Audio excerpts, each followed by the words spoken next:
तुमने मेरा दिल क्यों तोड़ा, क्यों मुझे यूं तन्हा छोड़ा। क्या मेरी मोहब्बत इतनी कम थी, या तुमने कभी सच्चा जोड़ा ही न जोड़ा।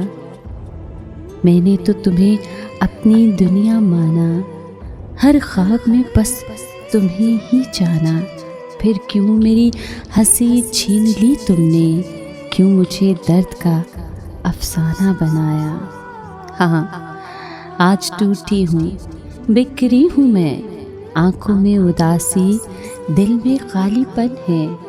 मगर सुनो, ये अंजाम नहीं मेरा, ये दर्द ही मेरा इम्तिहान है। मैं एक दिन इस दर्द से निकलूंगी, हर आंसू को ताकत में बदलूंगी। कुंदन बनकर पहले से ज़्यादा चमकूंगी, और तुम्हारे सामने, हाँ तुम्हारे ही सामने सर उठाकर चलूंगी।